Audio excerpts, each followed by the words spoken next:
All right. Yeah. Well, vegan, another thing to talk about from his presser. That is not his hair, his spiky, horny, Don't horny. call it horny. Don't say that. Phrase it any other way than that, please. Oh, when it came out of my mouth, I knew it was wrong.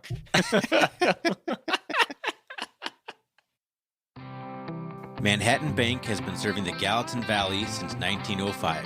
Started by local farmers in order to help grow the agriculture industry, Manhattan Bank has since grown into a full-service bank serving the entire valley. With branches in Manhattan, Churchill, Three Forks, and Bozeman, you're never far from your local bank. As banks are consolidating and changing, Manhattan Bank sets themselves apart through consistency and a small-town banking feel. Come see why we have been in the Valley for well over 100 years. Stop by the new building in Bozeman, see Justin Skillman and Tyler Dosher for your business banking, and Brad Whitmer for your home loans. Go Cats. Member FDIC.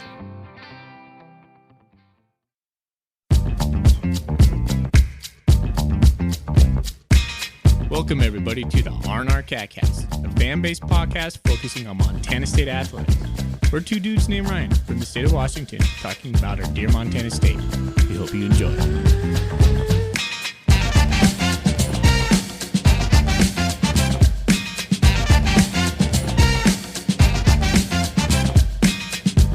All right.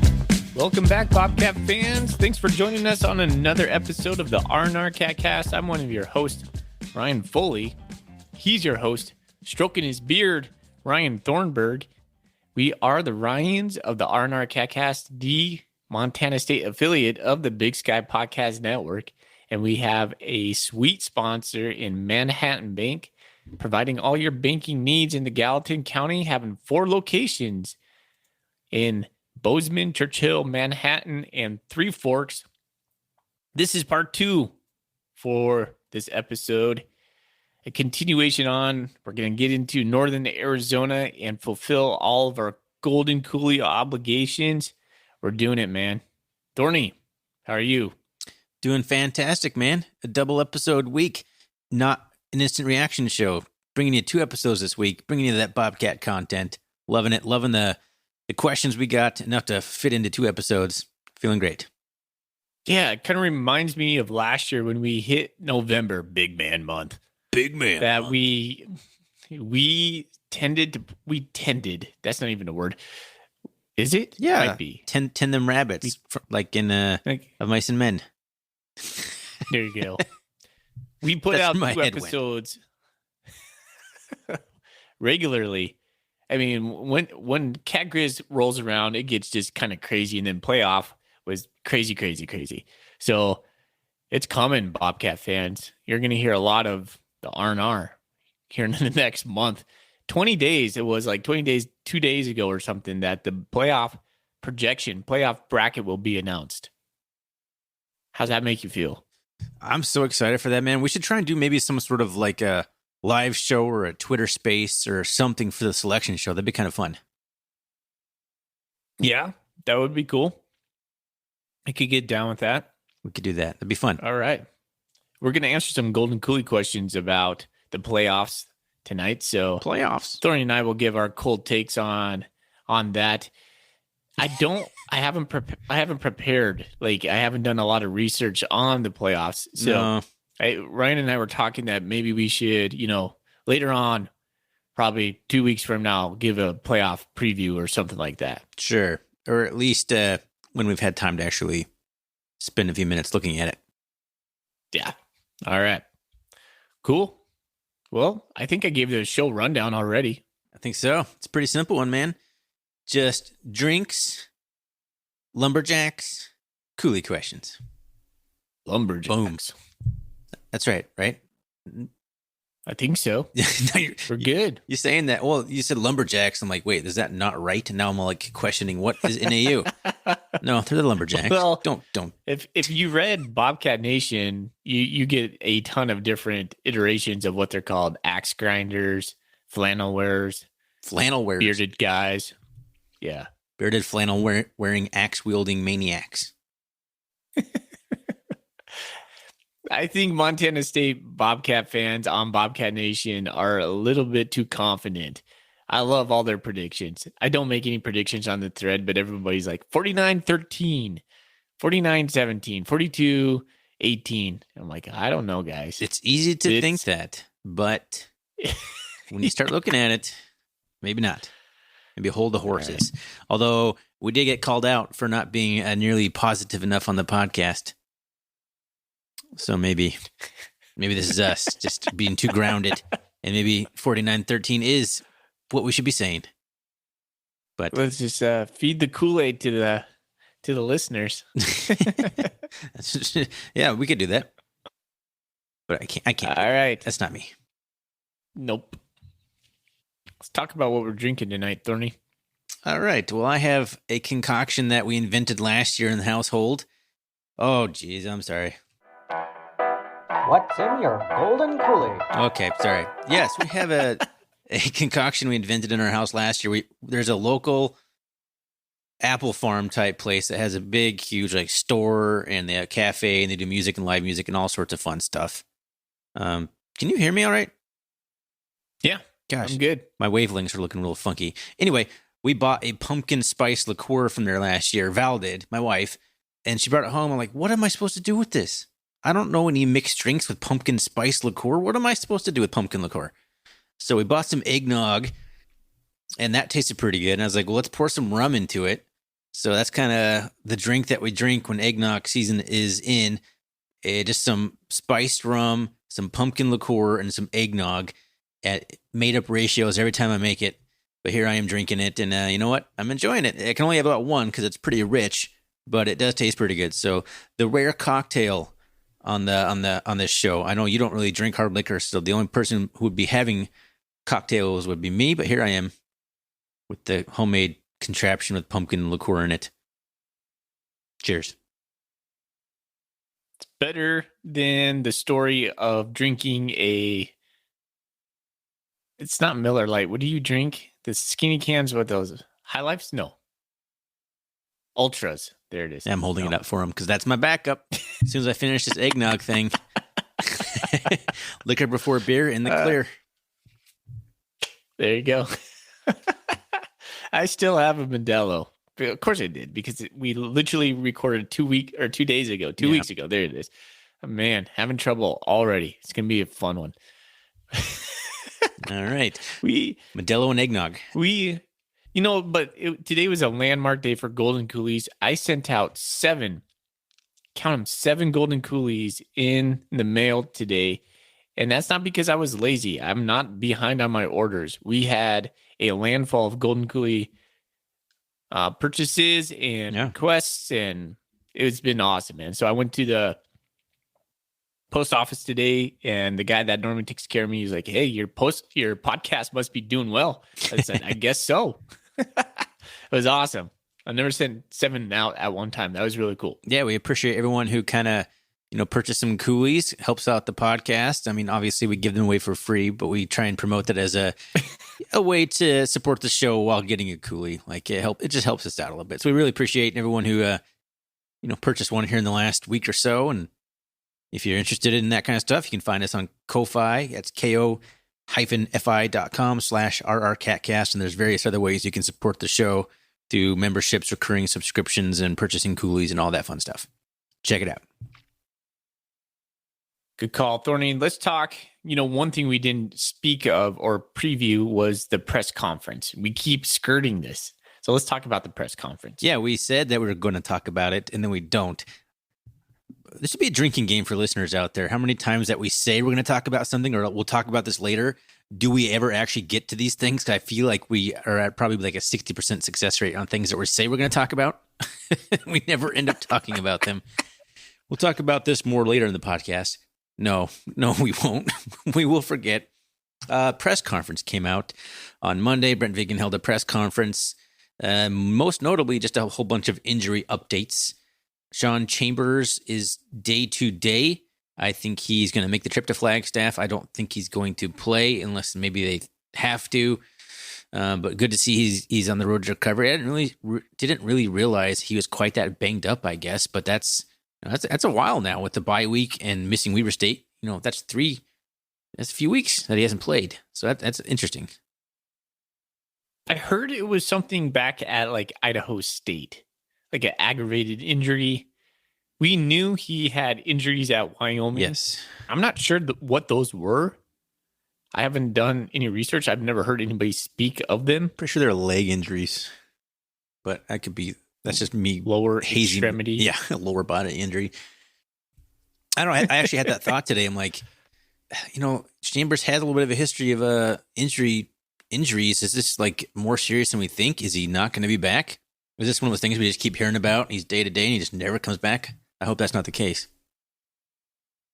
Man, he's such an important player for us.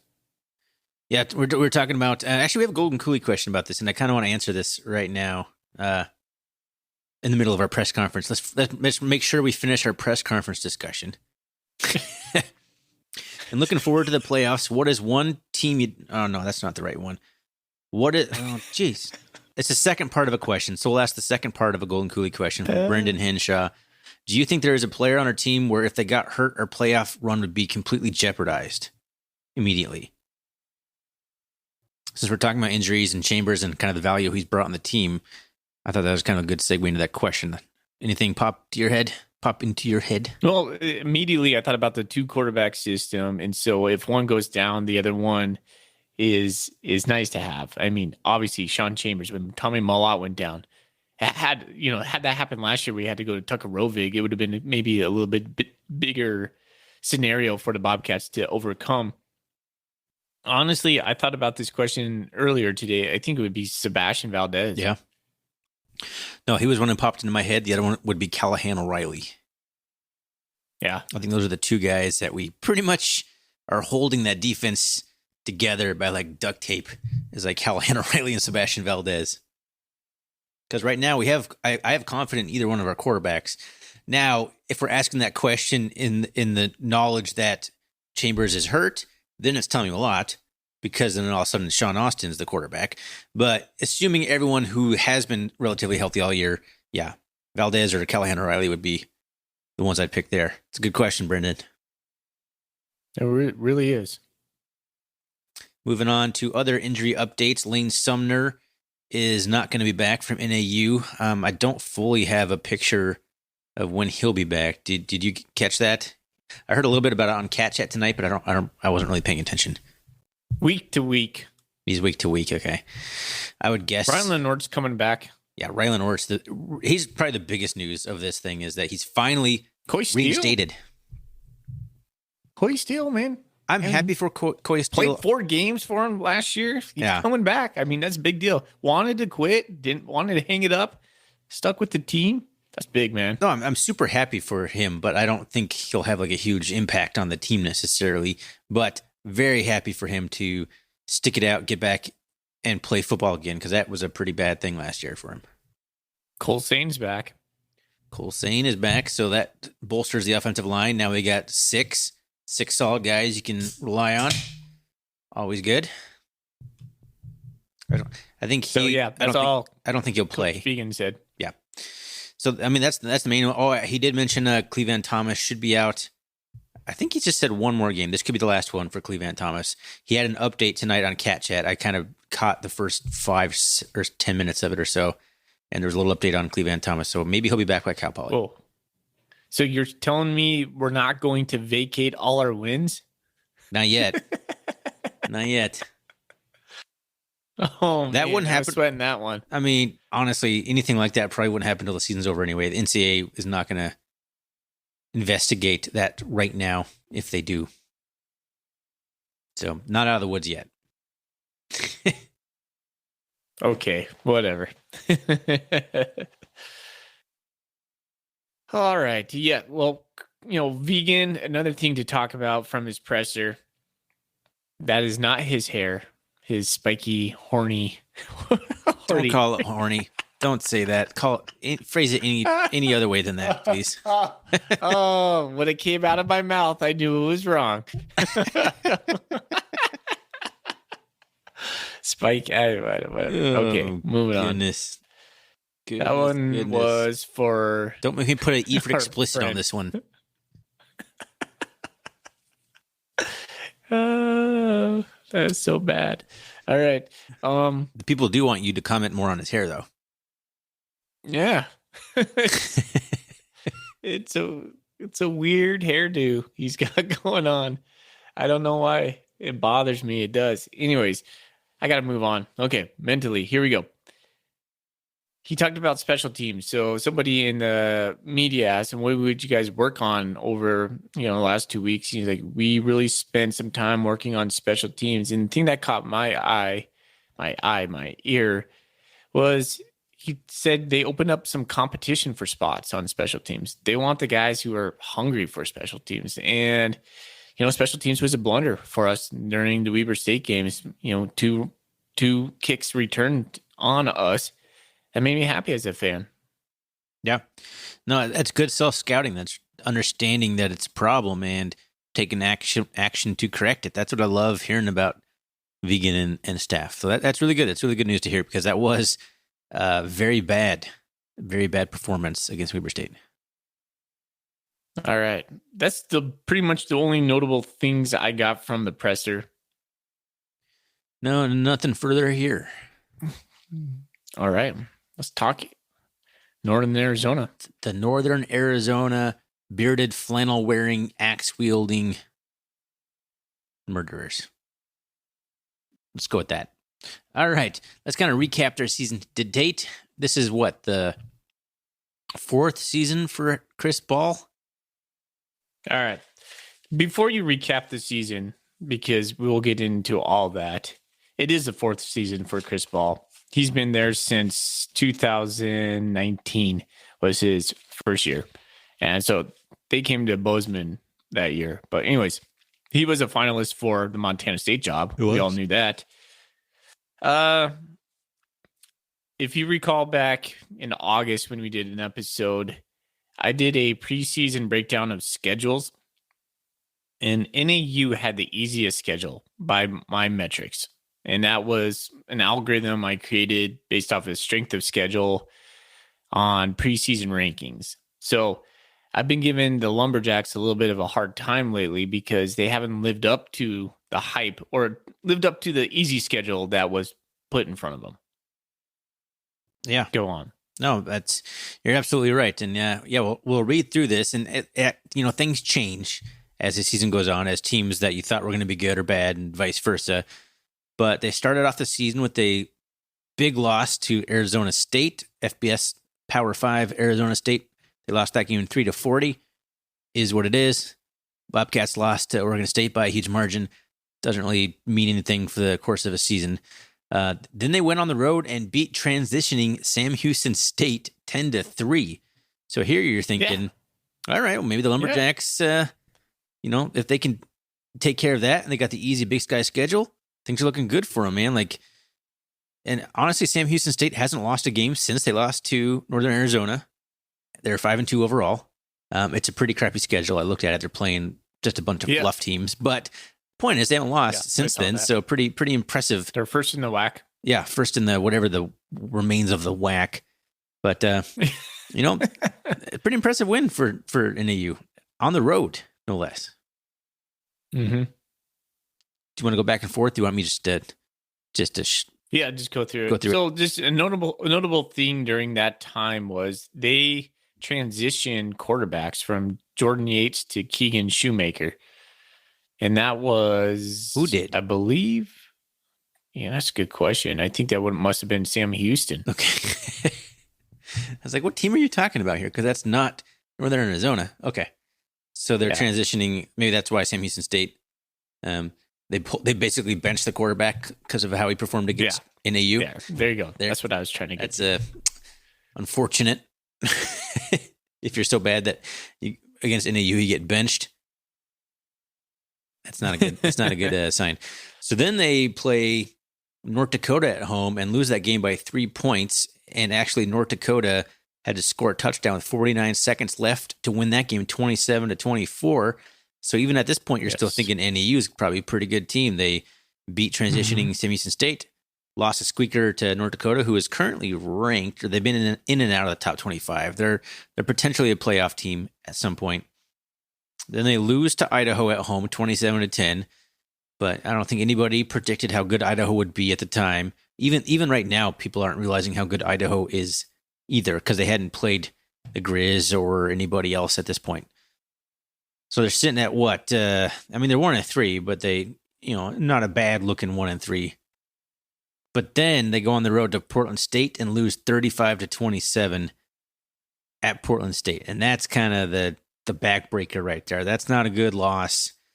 I know road games are hard in the Big Sky Conference. You can't lose to Portland State, who is just a middle of the road Big Sky team yet again, if not bottom half. Then they squeak one out against Cal Poly at home, 31-29. Did you watch that one? What did you think of that one?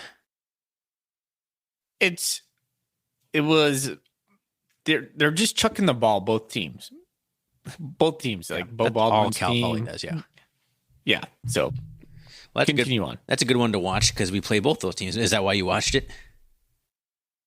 No, that's not why I watched it. I was just, you have ESPN Plus, and you're like, oh, sweet, there's, transitioning times. Put that one on, see what happens. By the way, do you have an Apple TV or a streaming thing? I think so. You think so? Can you watch more than one game at once on your TV?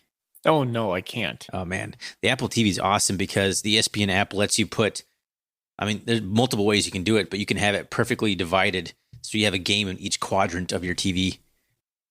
It's pretty sweet. And then you can just click on it to blow one up real quick and then shrink it back down. Highly recommend, since basically everything's on ESPN that we want to watch. ESPN Plus. Pretty sweet. Cool. Then they lose at UC Davis, who is all angry from losing all their games, and they're on a complete tear. They lose that game 27-56 at UC Davis. You're not wrong. Then they go on the road to Idaho State and win that one 24-10, which is, not a bad win. Idaho State's bad, but it's on the road. You never know. And then here we are. They had a bye week last week, just like the Bobcats. So, when you look at the schedule, it's not like they're embarrassing themselves or anything. No, but they played Northern Colorado after us, and then they end with Weber State. So all those teams, that whole schedule you just laid out, if that was Montana State's schedule, you're licking your chops. You're like, holy cow, This thing, we're just going to roll. We're rolling. Northern Arizona, I don't know, man. They just disappoint me. I thought they had some hype in media days this summer, and people are like, yeah, they're set up. Let's go. Chris Ball's got the defense going. It's going to be a good team.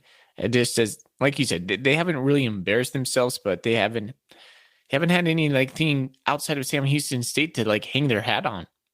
No. Nope. You look at that, for number one, we would love any schedule where we don't have to end with the Grizz every year. It'd just be nice to not have to do that one year, right? I know it's the funnest game ever, but it's a hard game. It's a crappy way to end your season in terms of playoff seeding and that game. Anyway, it is. No one Play knew that in middle of October. We talked about this last year. That would be better. Quick put for that. But anyway, so you don't think Idaho's going to be any good because they haven't been historically good, and they got a brand new coach. You're writing them off. So basically, you have Idaho, Portland State, Cal Poly, UC Davis, okay, Idaho State. Then you got Montana State, Northern Colorado, Weber State. That should have been the Big Sky slate should have been 5-3 at the worst, if not 6-2. I slated them at 6-5 overall. 4-4 in conference. That was my prediction for these guys. I don't remember what mine was, but I was not buying the NAU hype train. I never do because they haven't proven anything otherwise in a long time.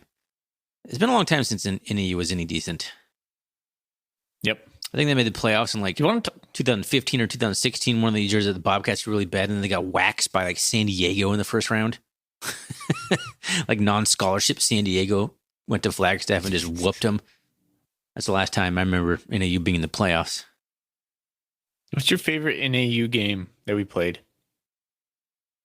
Probably that you can remember. The one where we won 63-7 or whatever. Travis Lulay just tore them apart. 2004, 60-14. Yeah. Halloween. Was that 60 Halloween? burger. Yeah, I remember that. What year was that? 2004? It was. Yeah, it was 2004. And then the other one would be a couple years later when it would be 2006 when Michael Jefferson at the time set the single season like yard from scrimmage record by Bobcat with like 225 yards as a wide receiver or something like that. Michael Jefferson just tore NAU up again on the road. So two of the most memorable games I have with them are road games in the Walk-Up Skydome where we haven't won since that 2006 game, right? Or 2008 or something. Really? There hasn't been a lot of opportunities. They've caught us at a couple bad times too. Because the last time the Bobcats were good, in my opinion, and in NAU was that 2010 team. It was like Darius McGee's first year, and we just got whooped. Like we were like 7-34. Yeah. Yeah, it was one of those years where we were really good, and we just like completely laid an egg and just got whooped up on by the Lumberjacks. So I'm saying, like, that's what can happen, right? I don't think NAU was particularly good that year. But if you don't show up, you lose. You can lose. Who's their quarterback forever? There was Jason Murrieta is one of the guys that just jumps to my mind. Whoa. That's old school. Then they had a guy. Who was the guy that got ejected for targeting against the Grizzlies? Do you remember that? That guy played forever. He's one of those guys that we joked about. They played for like 8 years, the Kevin Thompson model. What is his name? He went to the NFL. That's the one I'm thinking of. I'm going to do some Googling here. It's going to drive me crazy. We should all know this. Case Cookus. Case Cookus. There you go. I mean, they've had some good quarterbacks down there. And they had that really good running back a couple years that got like drafted too and played for like the Cardinals for a year or two. They've had some really talented players.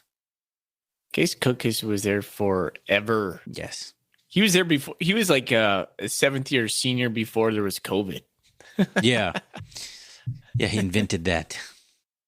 If he would have had that happen during COVID, he would have been an 8th year senior. Which is what Kevin Thompson from Sac State could have done, but he actually quit football and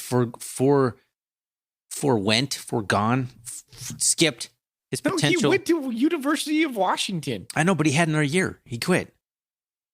Oh yeah, that's right. So he could have had 2 years at University of Washington after 27 years at Sac State. Anyway, guys that have played a long time. Case Cookus was the before the before the COVID stuff. So anyway, I was listening to Coulter Nuanez's show today, and he mentioned some fact that I think it was only RJ Fitzgerald, who's on the Cats, has been to Flagstaff. At least the only one who played. But yeah, he was the only one. Yeah, that's kind of maybe crazy. Callahan. I couldn't even. Said he wasn't though. I just can't even. It just boggles my mind that somebody was around in 2017 on the road, still playing in 2022, or was it 16 or 17? Let's see. Would have been. I'm not sure, Thorny. It says NA on MSU's website. So I think that was in Bozeman, 2016. Okay. Anyway, consult the media. Yeah, it's and we haven't played them since 2019. We lost the last couple before that. So I mean, it's a weird place to play. It's a high elevation. It's a dome. The Bobcats, I don't think perform particularly well in domes, but considering 2 of the last dome games we played were in Fargo, I mean, that doesn't help your dome record. But, well, 2017 was the last time we were in Flagstaff. Well, confirmed. Where do you want to kind of start on a little segment here? Okay, the first thing we want to talk about is RJ Martinez, their quarterback, who was the freshman Big Sky Player of the Year last year. And he is a sophomore. He has 10 touchdowns on the season. He has 8 interceptions, which doesn't surprise me because these guys are a team that's going to throw the ball upwards to 40 to 60 times in a game. So he's from Austin, Texas. And right now he's 3rd in the Big Sky. So he's having a good year. So close to 2,000 yards, but that's what they're going to do. They're going to be probably 60-40 pass. Yeah. Maybe 70-30 pass. Yeah, 10 touchdowns and 8 interceptions isn't stellar. No, it's not lighting you up. Throwing for plenty of yards. Numbers against UC Davis, Cal Poly, and Portland State. Yeah. His efficiency is not real great, 117.6. So if you look at it that way, he is the 12th rated quarterback in the Big Sky Conference when I'm looking at overall stats here, which puts him, below pretty much everybody, below Dylan McCaffrey at Northern Colorado, if that paints a picture for his efficiency rating. Throws it for 60 yards more a game than McCaffrey does, but has actually a worse efficiency rating. And a 62.5% completion, I mean, that's not bad. That's fine. If you're above 60, you're doing all right. But yeah, 8 interceptions on 10 touchdowns. He can sling it though. Like he throws a good ball. And he's mobile enough, and he gets around in the pocket. Like, he'll present some problems. Anybody who can stick in the pocket or extend a play with his feet, keeping his eyes downfield, more than likely you're going to find an open receiver against the Bobcats. Like, I don't like to say that. It doesn't mean we're going to lose or anything like that, but I think he'll get some yards. So I think that's like the key to the game right there, is being able to get to him with 4. Because we need to drop 8 in order to make him confused. Sometimes the Bobcats drop 9. And it's really interesting look. Have you ever noticed that? Yes. Weird. Yes. So when you're talking about getting to the quarterback, they're the number 1 team in the Big Sky Conference in terms of not being sacked. So it's a challenge, man. Like, they have a pretty decent offensive line for pass protection. And like other teams, he gets the ball out fast. So that's going to be a challenge there. And he's mobile enough to avoid sacks. So getting to him with 4 could be a big challenge. So, okay, but keep in mind that NAU's 10th overall in offense in the Big Sky. They're only averaging 19.5 points per game. Yeah. They're 7th overall in defense, 28.4 points per game. And so right there away, even if he does get the ball out and passes 250 against us, I'm thinking Montana State's running game alone is going to cover that. Yeah, for sure. Like, it's this is a game where you want to limit their possessions. Probably a guy that the more he throws the ball, the more things kind of happen for him. So I think kind of ball control thing the Cats always kind of do pretty well. Winning the time of possession is going to be a game. Or a plan that's going to work out pretty well for the Bobcats, because you don't want him to sit back there and spin it all game long, because eventually he might find some success against the Cats. Yeah, I think the thing that worries me the most, Ryan, is they've only had like three or 4 home games, and this is I think their 4th home game. They're going to be hungry, and Montana State's number 1 in the conference right now. So the target's on our backs, right? So it's a big game for them. They haven't played at home. The crowd's going to be in it. I don't see why they wouldn't be. It's homecoming. It's also homecoming for them. It's really? Are you serious? Yep. Coming off a bye, their first home game in a while, and it's homecoming. They're going to be revved up. They'll pull out. They're a team that could definitely pull out all the stops, and like, they got nothing to play for at this point. Their thing to play for is screwing over the Bobcat season. Fire sale. They score first. Oh. I'm actually going to sell that. I'm going to sell that. Really? Yep. Wow. Yep. Because the Bobcats will get the ball first. Seems to be our MO is to go down early. It seems to be our MO. We go down early. Whoever gets the ball We've first. We've had a lot of comeback games. Whoever gets the ball first will score first in this game.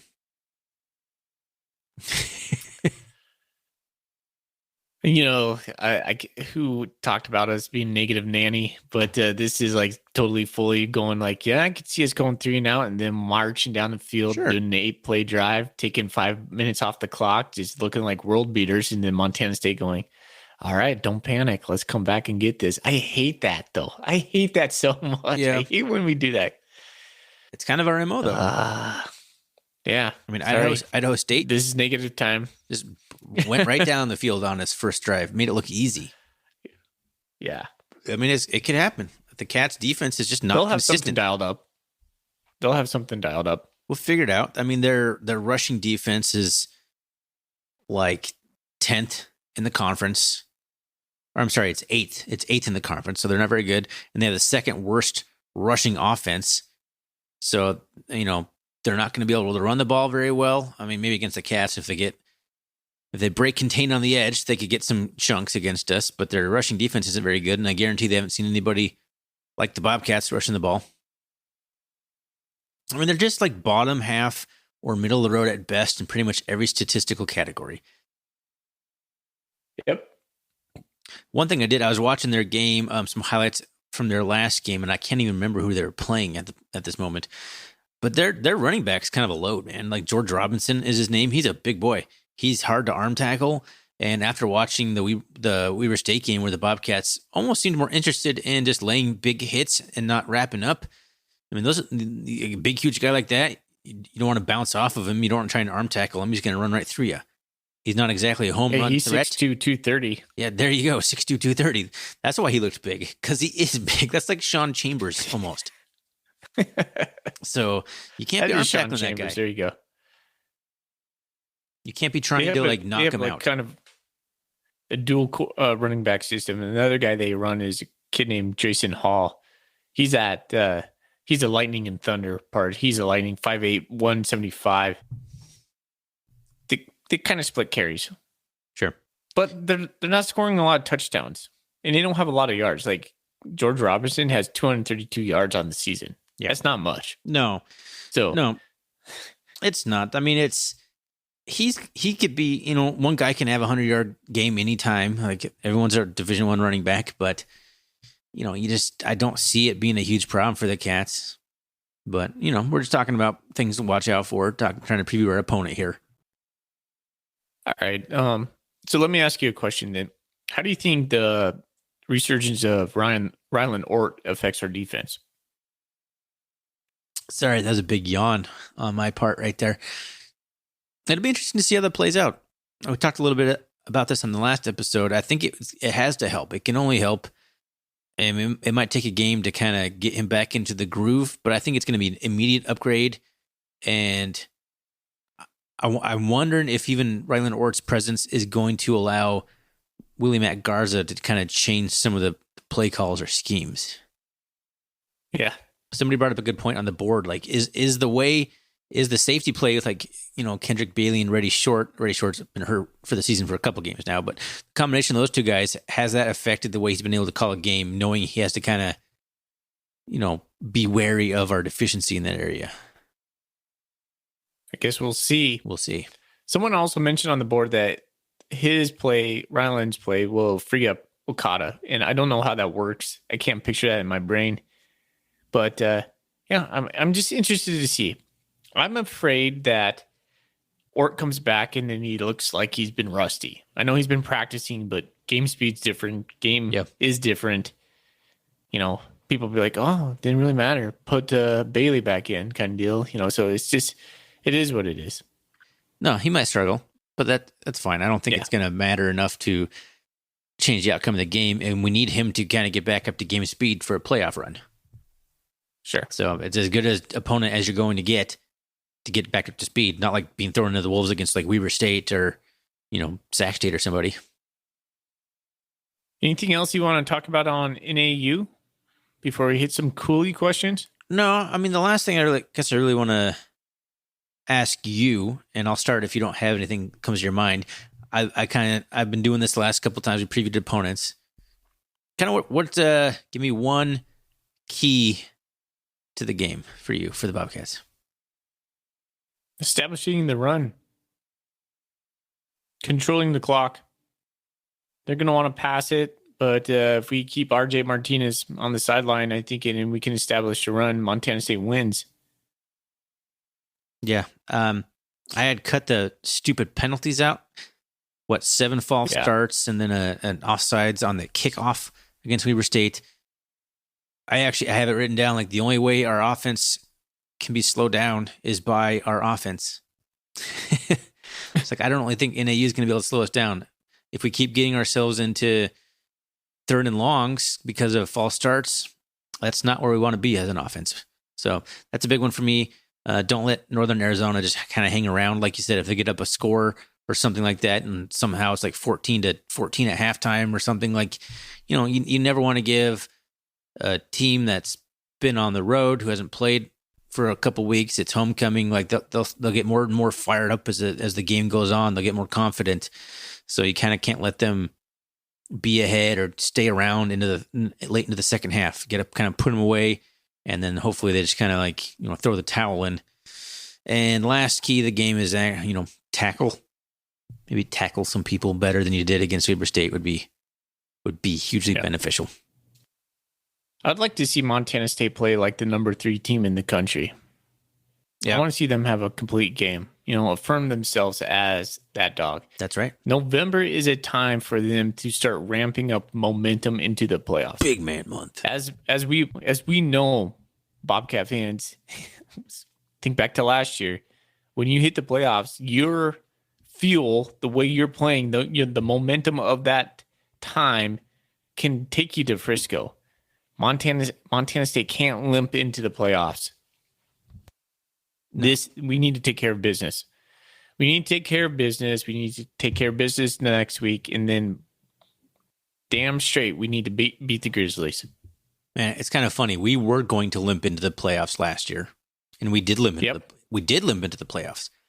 But the staff had the courage to make a change for the playoffs, and look how that worked out. Like I just have good faith in the staff. They've been making pretty good decisions, I think, especially this year. So that's going to be crucial for us and a big asset for us, I think. All right. Well, let's move on to some Coolie questions. Let's do it. Let's circle back to Brendan Henshaw's question, the first part of his question. Who is one player that you did not have high hopes for at the beginning of the season that has proven you wrong? Good question. Sean Chambers. Yeah, that's a great choice. I mean, there was somebody on the Bobcat board who was saying that Chambers is only here to hold a clipboard and do absolutely nothing, just kind of be on the sidelines and be just depth, which was I don't think I expected anything near what we saw on Chambers. I think we had a Golden Coolie question or a buy or sell from somebody, or maybe you thought of it. One of our preseasons episodes was like buy or sell, like Chambers, like 9 touchdowns for this year. And we were like debating, like, oh, 9, that's quite a bit, and like he surpassed that like game 5 or something like that. So he's been just a huge surprise. I don't like, with Tommy going down to Eastern Washington, what would we have done without Sean Chambers? Sean Austin goes rest that way in that game. We don't win that game. Maybe not though. That's one thing I like about Taylor Houseright. I think he has that I can craft the game plan for you type of philosophy. He might empower Sean Austin. Maybe Sean Austin, to me, might be the best passer we have. Well, I think that would be J.R. Reed, who was hurt in camp. He's probably the best, but I mean, healthy playing passer. Quarterback. Yeah, I got you. Well, I mean, just look across the divide to see what happens when you don't have a good backup in place. Look to the Bobcats in Frisco last year. Like, I loved Tucker Rovig, but that's why Chambers was brought in, was so that situation wouldn't happen again. Absolutely. So give me somebody besides Chambers. Yeah. So for me, a good choice here, I think, and this isn't a knock. I had good hopes for him, but I think Willie Patterson has played better than I ever thought he could this year. Oh, wow. Yeah. I thought he was going to have a good year, but he's played great. I thought the moving Willie Patterson to the outside was kind of why?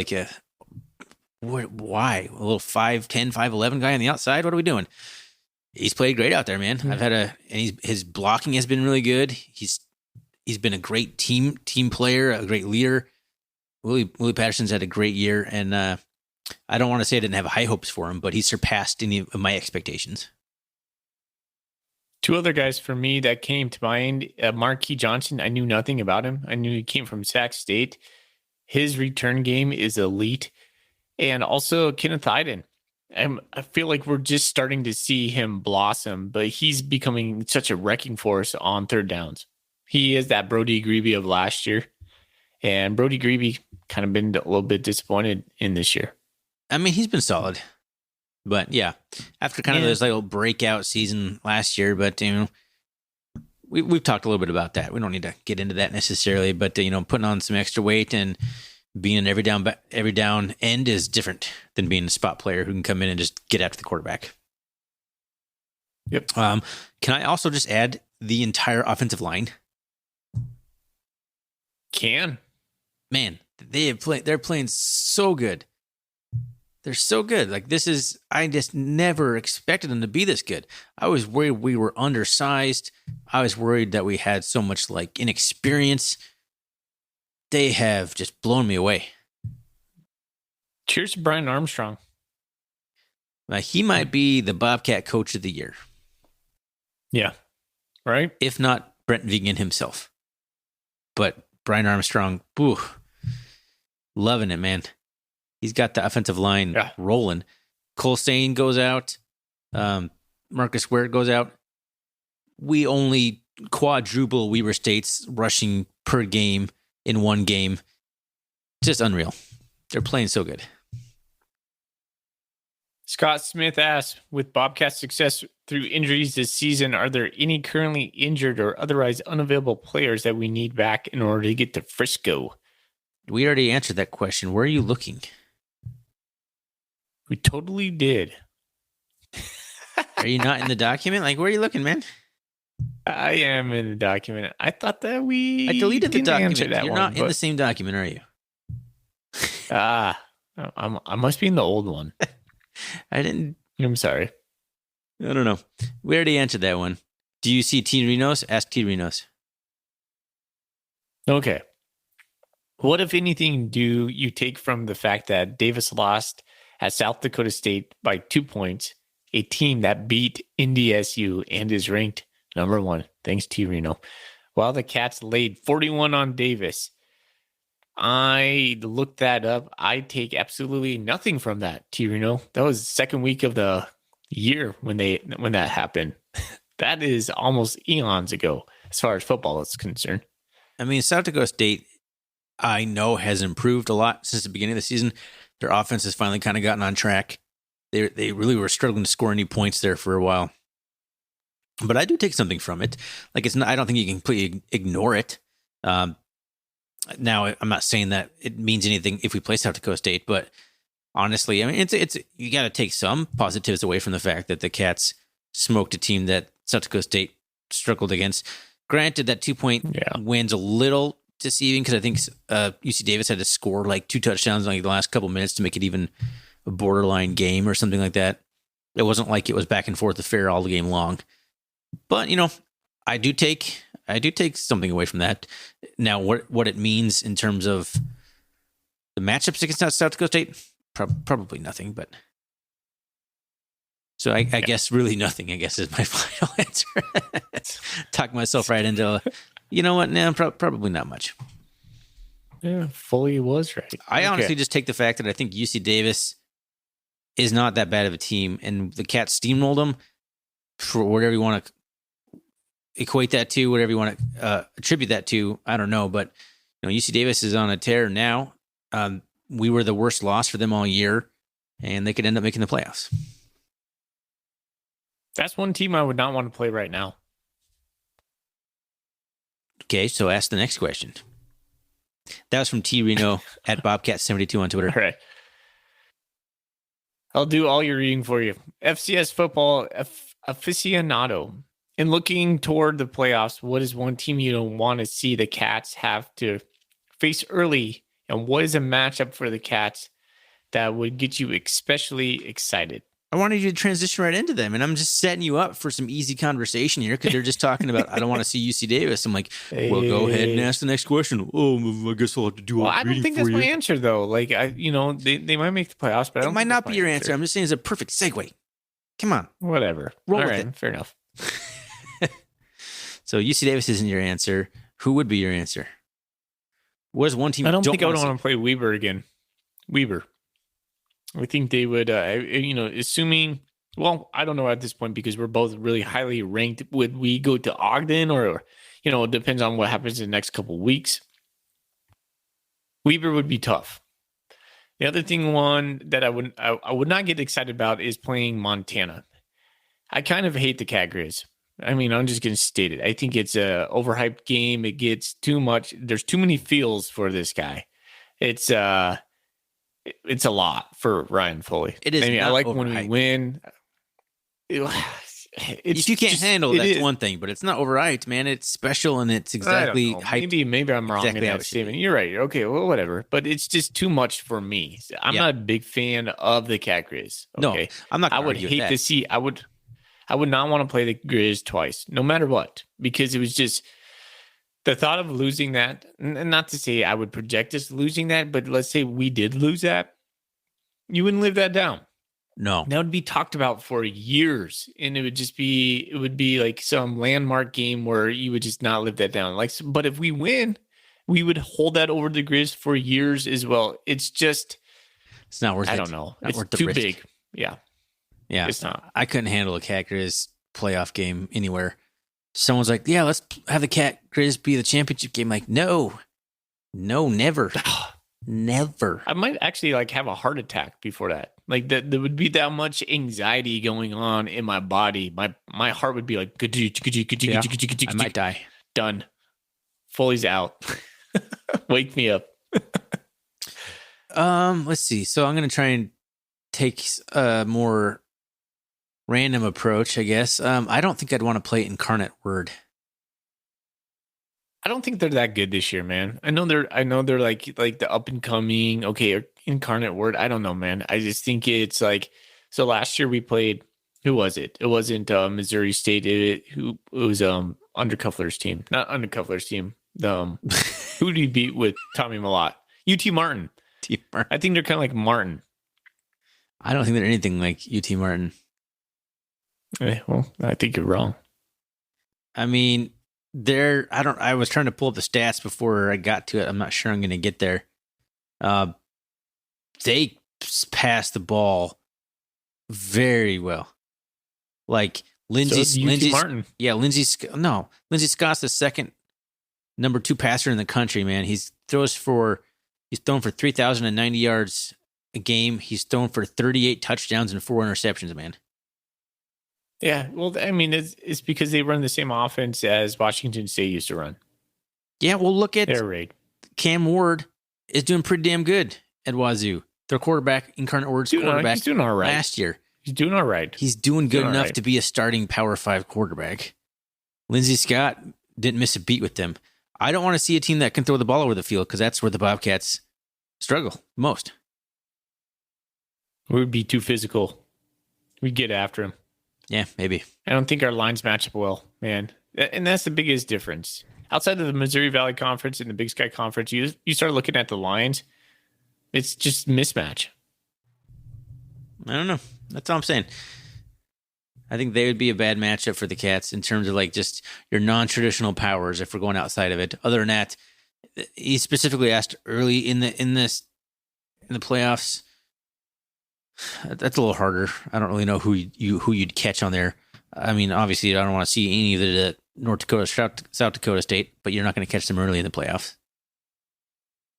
No, we probably wouldn't. Some other teams I might want to avoid. Elon, I don't want to see Matt McKay again. I don't know why. I just think it would be weird. I think some people would revel in it and probably make it like a bad day for him. I think you just gotta, move on from that and just I don't know. For some reason I just want to avoid that situation. Yeah, no, I hear you too. Because if Matt McKay wins that game, it's like sweet revenge or whatever for him. And it's just kind of it is what it is. Oh, by the way, it's weird to think. Go ahead. No, you go ahead. I was going to say, it is weird to think that North Dakota State, depends on what happens in the next couple of weeks, could end up as a 6 seed, as low as a 6 seed. So, Montana State could be probably best case scenario if we went out, probably 2 seed. I don't think we're going to get the 1 seed at all, but 2 seed. Not unless SDSU slips up. We need like Sac State and South Dakota State to slip up. And, of course, take care of business. So if Weber beats Sac State this weekend and we went out, I mean, there's potential Weber gets to number 3, we get to number 2. It's going to be weird. There's so much up in the air in the next 3 weeks. It's crazy.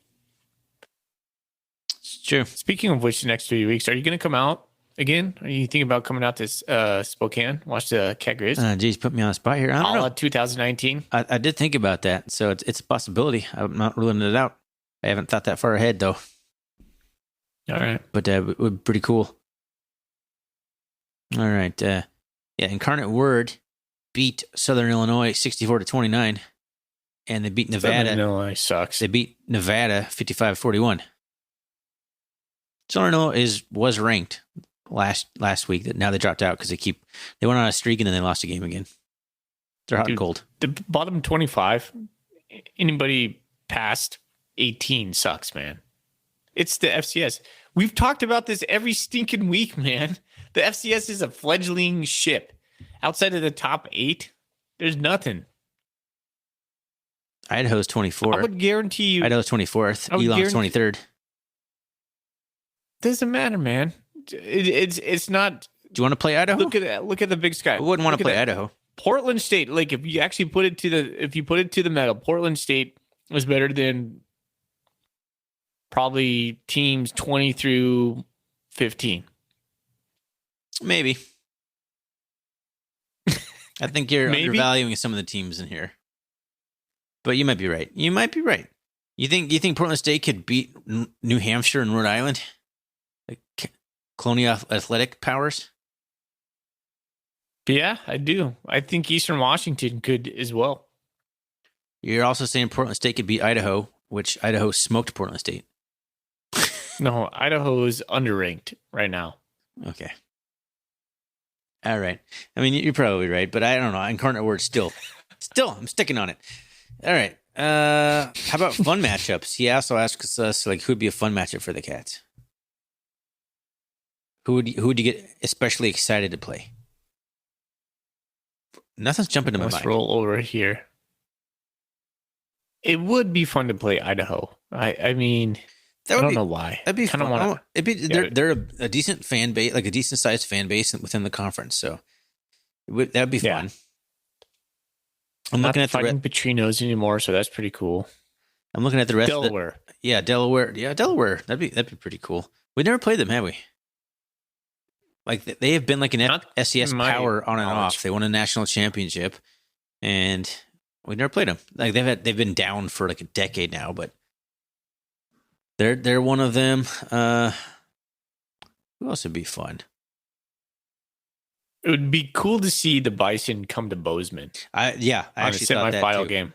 It would be fun to see the Bison, but in Bozeman, because that did happen once, and they steamrolled us even then. But times have changed. Yeah, I'd like to see them at home. That'd be good. Mm-hmm. I don't know. Jackson State would be fun. Deion Sanders hanging around Bobcat Stadium. They're not playing. They're not going to the FCS playoffs, man. I know that. Played in the bowl game. I'm just saying. We're talking about dream matchups here. Jackson State's the 5th ranked team in the country, but they're going to forego the playoffs like they do every year. Like the winner of whatever.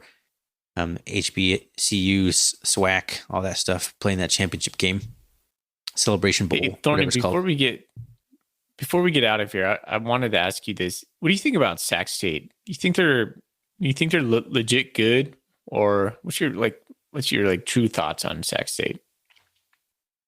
I think their season could very well end the same way that their last 2 have. Like, they're good. They're a very good football team, but I'm just not sure they're built for the playoffs mentally.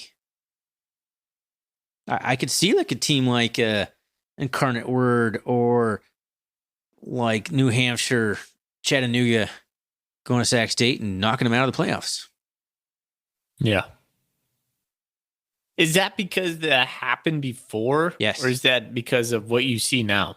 Well, both. Like, Sac State really struggled to beat Montana and Idaho. They did beat them, but they're both at home, and, kudos to them.